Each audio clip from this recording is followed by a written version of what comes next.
کے باوجود بھی میرا کاروبار تو چل رہا ہے، میں سودی کاروبار کر رہا ہوں، لوگ تو میری عزت کر رہے ہیں، مسجد کی کمیٹی کا میں صدر بھی ہوں، میں معززین شہر میں شامل بھی ہوں، لوگ مجھے جلسوں میں مہمان خصوصی بھی بلاتے ہیں، میں ایم پی اے بھی منتخب ہو گیا ہوں، مجھے وزارت کا قلمدان بھی سونپ دیا گیا ہے۔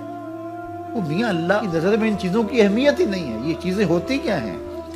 وہ یہ نہیں چھینتا، وہ ہدایت چھینتا، وہ روٹی نہیں چھینتا، وہ تو نمرود کو بھی روٹی دیتا تھا۔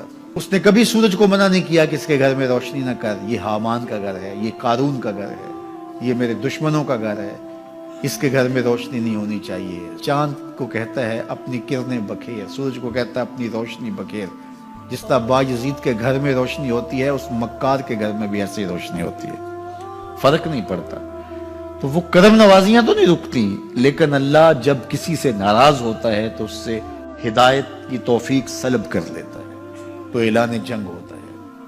تو پھر وہ ٹکرے بھی مار رہا ہو تو اس کی رسم کی نماز ہوتی ہے، اس کا ماتھا جھک رہا ہوتا ہے، دل نہیں جھک رہا ہوتا، کیونکہ ہدایت سلب کر لی گئی۔ جب اندر سے روح ہی نکال لی جائے تو باقی بچتا کیا ہے؟ یہ بات ذہن میں رکھیے گا کہ اللہ تعالیٰ جل شانہ نے ہمیں جن کاموں سے روکا ہے، جن کاموں سے منع کیا ہے، ان کاموں کے کرنے میں ہمیں کبھی بھی بھلائی اور خیر نہیں مل سکتی۔ یہ ہم جب اچھی طرح سے ذہن نشین کر لیں، اگر اللہ پر ہمارا یقین اور یقیناً اس پر ہمارا ایمان ہے، تو پھر وہ امر جو اللہ کی طرف سے جن سے روک دیا گیا، تو ہم کبھی بھی ان کے قریب تک نہ جائیں، اور جن کاموں کے کرنے کا اسے حکم دیا گیا اس کی حکمتیں نہ بھی ہمیں معلوم ہو۔ آج جدید سائنس تحقیقات کرتی ہے تو ہمارے سامنے آتا ہے کہ وضو کے کیا فوائد ہیں۔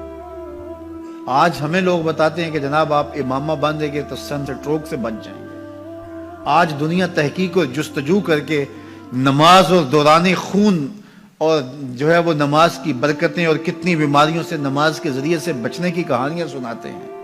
اچھی بات ہے، نماز سے صحت پہ اثر پڑتا ہے، یہ اچھی بات ہے کہ وضو سے بہت ساری بیماریوں سے نجات ملتی ہے، یہ اچھی بات ہے کہ سر پہ امامہ باندھ لے تو سن سٹروک سے بچ جاتے ہیں، یہ اچھی بات ہے کہ آپ روزہ رکھتے ہیں تو کینسر جیسے امراض سے آپ کا بچاؤ ہوتا ہے، یہ اچھی بات ہے کہ فلاں عمل کرتے ہیں تو فلاں ہوتا ہے۔ لیکن صاحب، ہم سن سٹروک سے بچنے کے لیے امامہ نہیں باندھتے، ہم محمد عربی کی ادا کے لیے باندھتے ہیں۔ دوران خون کے لیے نماز نہیں پڑھتے، ہم رب کے حضور سجدہ ریزی کے لیے اس کے حضور اپنی نیاز مندیوں کا سر جھکاتے ہیں۔ تو حکمتیں بھی ہیں، وہ برکتیں ذیل میں آتی ہیں۔ تو یہ بات ذہن میں رکھیے گا۔ غزنوی کا وزیر اس سے حسد کرتے ہوتے تھے کہ اس میں کیا خصوصیت ہے کہ بادشاہ اسی کو اہمیت دیتا ہے۔ ایک دن بادشاہ نے کوئی تربوز کاٹا، کوئی خربوزہ کاٹا یا کوئی اور ایسی چیز تھی، تو جس کو بھی دیا تو وہ کڑوا تھا، تو اس نے چوہی چکھا تو پھینک دیا، اور پھر بلایا یاس کو اور اس کو کاٹ کے اس کی پھانک دی، تو ایسے لطف سے کھانے لگا کہ جیسے اس سے لذیذ کبھی پھل زندگی میں دیکھا نہ ہو۔ تو سارے اندر ہنس رہے تھے، ایک دوسرے کو آنکھوں سے اشارہ کر رہے تھے، یہ دیکھو بے وقوف۔ تو بادشاہ رک گیا اور کہا کہ ایاز، یہ جو فروٹ تم نے کھایا ہے یہ میٹھا تھا یا کڑوا؟ کہا بادشاہ سلامت کڑوا۔ تو کہا پھر اتنے ذوق سے کیوں کھایا؟ کہا کہ اس ہاتھ سے میں نے میٹھی نعمتیں کھائی ہیں، آج کڑوی ملی ہے تو تھوک دوں؟ کہا ایسا نہیں ہو سکتا۔ تو میاں کڑوا ہو تو وہ بھی قبول کیا جائے، نفس پہ شاک ہو۔ کڑوی وہ چیز ہوتی ہے جو نفس پہ شاک ہوتی ہے، نفس کرنا نہیں چاہتا، لیکن اس کے باوجود تمہارا دل کہے نہیں، یہ مالک کی طرف سے ہے۔ سخت سردی ہے، گرمی کی شدت ہے، پانی ٹھنڈا ہے اور موسم سرد ہے، پانی گرم ہے اور موسم بھی گرم ہے، رات کا پچھلا پہر ہے، تھکے ہوئے ہیں، لیکن آپ اس کے باوجود بھی اپنے رب کے حکم کو بجا لاتے ہیں۔ نفس پہ شاک ہے لیکن سینے میں ٹھنڈ ہی نہیں پڑتی جب اس کے حضور سجدہ ریزی نہیں کر لیتے۔ تو اس کے حکموں کو بجا لانا اور اپنے نفس کو پیچھے کر دینا اور اپنی خواہشات کے گلے پہ چھری پھیر دینا اور مالک کی رضا میں اپنے آپ کو گم کر دینا، یہی زندگی ہے اور یہی بندگی ہے۔ تو اس لیے مجھے اور آپ کو اس بات پہ غور اور تدبر کرنا چاہیے کہ ہم اس مختصر زندگی کو اللہ کے احکام کی مطابقت میں گزارنے کا عزم کریں، وہ بات چھوٹی سے چھوٹی ہو یا وہ بات بڑی سے بڑی ہو، وہ احکام ہماری زندگی کے اندر نافذ العمل ہو۔ میں پھر وہ بات کہوں گا جو بار بار کہتا ہوں کہ میرے بزرگ ہم سے کہا کرتے تھے، یہ نہ ہو کہ لوگ تمہیں پوچھیں تم کون ہوتے ہو اور تمہیں بتانا پڑے کہ ہم مسلمان ہوتے ہیں۔ فرمایا کرتے تھے صاحب نہ کسی کو پوچھنا پڑے نہ تمہیں بتانا پڑے، تمہاری وضاحت، تمہارا طرز زندگی، تمہارا انداز معاشرت ایسا خوبصورت ہو، تم دور سے آ رہے ہو لوگ پہچان کے کہیں وہ دیکھو محمد عربی کا غلام آ رہا، تم شکل سے پہچانے جاؤ، تم کردار سے پہچانے جاؤ، تم وعدے سے پہچانے جاؤ۔ کتاب کا نام ہے بشر القیب فی لقاء الحبیب۔ حضور علیہ السلام کی ملاقات کے حوالے سے یہ کتاب امام سیوطی علیہ رحمہ کی مصنفہ ہے۔ اس میں ایک واقعہ انہوں نے لکھا کہ ایک شخص قبر میں اترا اور نکیرین آئے اور انہوں نے سوال و جواب کا سلسلہ کیا، من ربوں کا، ما دینوں کا۔ اچھا، اس کی داڑھی میں چند بال سفید تھے جن کو وہ مہندی لگایا کرتا تھا۔ تو جب منکر نے کہا کہ من ربوں کا، تو نکیر نے اس کا ہاتھ پکڑ کے پیچھے کھینچتے ہوئے کہا اس سے سوال پوچھ رہا ہے، تو دیکھ نہیں رہا اس کی داڑھی میں اسلام کا نور چمک رہا ہے، اس کی داڑھی میں اسلام کا اجالا تمہیں دکھائی نہیں دے رہا؟ تو تمہاری وجہ قطعی ایسی ہو کہ فرشتے بھی دیکھیں کہ یہ حضور کا غلام آ رہا ہے۔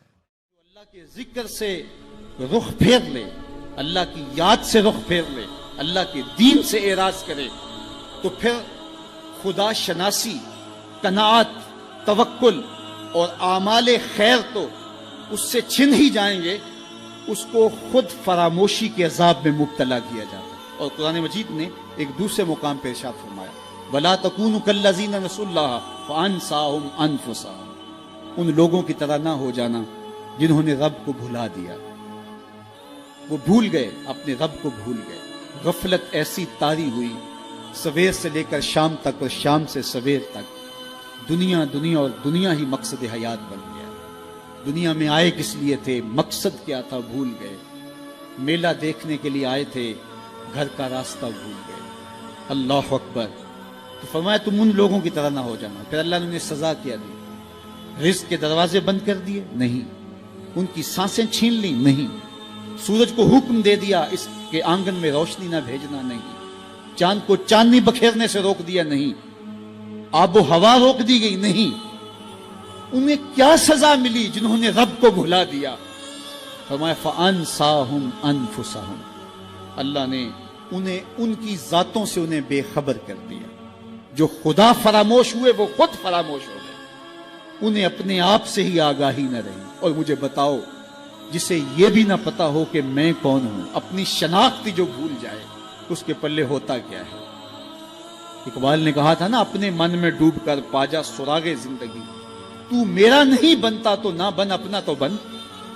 مجھے بتائیے 6 فٹ کا جوان ہو، قدے راہ نہ رکھتا ہو، اس کی آنکھیں عقابی ہوں، ماتھا کشادہ ہو، رنگ چمک رہا ہو، ہونٹ گلابی ہوں، لیکن اس کی قمیص کے پیچھے گھر کا ایڈریس لکھا ہو کہ کسی کو ملے تو اس ایڈریس پہ پہنچا دے، تو آپ اس کا چہرہ دیکھ کے کہتے ہیں واہ کیا جوان رانا ہے، کیا اس کے ہونٹ گلابی ہیں، کیا نرگسی آنکھیں ہیں، کیا خوبصورت چہرہ ہے، کیا شمشاد قد ہے۔ لیکن اچانک نظر پڑی تو اس کے گھر کا ایڈریس اس کی قمیص کے پیچھے لکھا تھا۔ آپ نے کہا میں نے دور سے دیکھا، اس کا تو توازن عقلی ہی ٹھیک نہیں، یہ تو بیچارہ جو ہے وہ پاگل ہے۔ تو قد کاٹ ہونے کے باوجود گھر کا ایڈریس پیچھے لکھ دیا گیا، تو اب ہر کوئی سمجھتا ہے کہ یہ بیچارہ فہم و ادراک کے نور سے خالی ہے۔ قدے رانا پہ ترس آنے لگ جاتا ہے، اور وہ آنکھیں جن میں ڈوب جانے کو، جھیل جیسی آنکھوں میں غوطہ لگانے کو جی چاہتا تھا، تو اب ترس آنے لگ جاتا ہے کہ یہ بیچارہ تو خود فراموش ہے۔ اللہ فرماتا ہے جس نے رب کو بھلا دیا، تم یہ نہ دیکھو اس کے بنگلے کتنے ہیں، یہ نہ دیکھو اس کے پاس کوٹھیاں کتنی ہیں، یہ نہ دیکھو اس کی چمکتی ہوئی کتنی لمبی گاڑی ہے, یہ نہ دیکھو کہ عالی نسب ٹاؤن کے اندر اس کا گھر ہے, یہ نہ دیکھو اس کا بینک بیلنس کتنا ہے, ہاں یہ بھی نہ دیکھو اس کے پاس وزارت کا قلم دان ہے, یہ بھی نہ دیکھو کہ یہ وزارت عظمیٰ کی کرسی پہ بیٹھا ہوا ہے, یہ بھی نہ دیکھو کہ اقتدار کی مسند پہ جھولتا ہے, یہ بھی نہ دیکھا ہو کہ یہ ڈائس پہ کھڑے ہو کے نعرے لگاتا ہے, لوگ آگے سے جواب دے کے واہ واہ کے ڈونگرے برساتے ہیں. کہا اس کی قمیض کے پیچھے لکھا ہوا ایڈریس پڑھ لو, فَأَنْسَاهُمْ أَنفُسَهُمْ, یہ وہ شخص ہے کہ جو اپنا پتہ بھول چکا ہے, جسے پتہ ہی نہیں کہ میں کون ہوں, اس دنیا پہ آیا کیوں, جو آ کے بھول گیا ہے اسے گھر کا رستہ ہی نہیں مل رہا, اور یہ بھاگا پھر رہا دنیا کے اندر. کیا بتائیں حباب کیا کار نمایاں کر گئے, بی اے کیا, نوکر ہوئے, پینشن ملی اور مر گئے, زندگی کا مقصد ہی نہیں ملا. کہا جو اس دنیا میں اندھا رہا کل قیامت کے دن بھی نابینا اٹھایا جائے گا. اس سے ان آنکھوں کی بے نوری مراد نہیں ہے, اس سے دل کی بے نوری مراد ہے. اسی لیے اقبال نے کہا تھا دل بینا بھی کر طلب خدا سے, کہ آنکھ کا نور دل کا نور نہیں ہے. آنکھ کا نور اور ہے, دل کا نور اور ہے. تو ہم دنیا کی مادی چمک کو دیکھتے ہیں, میرا مالک کہتا تمہارا دل ستھرا ہونا چاہیے. تمہارا منہ کالا ہو تو کوئی بات نہیں ہے, دل کالے نالوں منہ کالا چنگا, جے کو یہ رمز پچھانے ہو. اصل تو دل کی پاکیزگی ہے, اور دل رب کے ساتھ وابستہ ہو, اس کے رسول کے ساتھ وابستہ ہو. تو جس نے اللہ کے دین سے رخ پھیرا, اعراض کیا, تو پھر اس کا نتیجہ کیا ہو کہ اس کی زندگی تلخ ہو جائے گی.